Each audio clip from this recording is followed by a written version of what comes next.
Now, your Alaska Link weather for Fairbanks and the interior. Well, we are marching our way through this week, and we did start off the week on the cooler side, noting that from the start of last weekend, we cooled into those teens. Now, we're slowly making a rebound here, especially as we are noting that after a single-digit start to the day, the temperatures have been seeing some strong warming underneath that beautiful sunshine, noting that we also are now in that time of the year where our Thursday here is the spring equinox, meaning that we've already seen it, but we are getting to that 12-hour threshold of daylight throughout the entire northern hemisphere, and we're only going to continue to see these minutes continue to grow of how much daylight we have to work with, and that's going to continue to work at the snowpack that we have, as we do note that our snow depth still sits at about 24 inches across much of the interior. But we are noting that fair weather conditions will be holding onto our forecast, so noting that we've had some times of some strong winds, and those winds are looking to start to calm through the end of the week. But we are noting that we are going to get direction from some activity to our south, which is leading to some above normal temperatures to fill into the interior,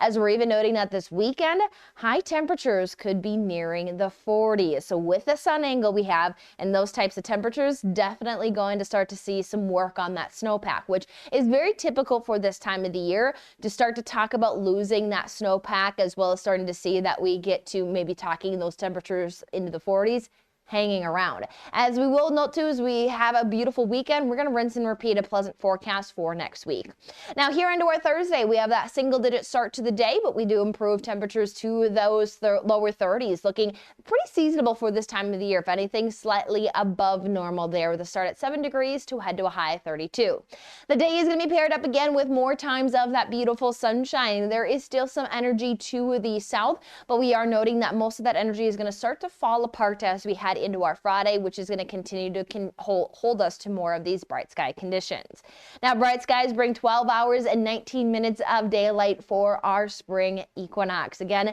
spring equinox signals now that sun angle moving back into the northern hemisphere, and then the summer solstice is where we do see that the sun angle is its strongest in the far northern portion of the northern hemisphere, where that's when we hit that greatest amount of daylight. But as we head here to our Thursday with areas of that sunshine, we know much of the interior has temperatures at least reaching there for the mid-20s, in Nenana 26, to St. Chena Hot Springs at 32, Denali National Park at 32 degrees. Friday, we may see an isolated chance to maybe squeeze out a flurry, not expecting much for accumulation, but that is due to a system falling apart to our south, which is going to allow for us, though, to usher in a beautiful and bright weekend, where we are noting there Saturday and Sunday nearing that 40-degree threshold. And then for much of next week, we do stay with those partly cloudy skies with highs hugging those mid-30s.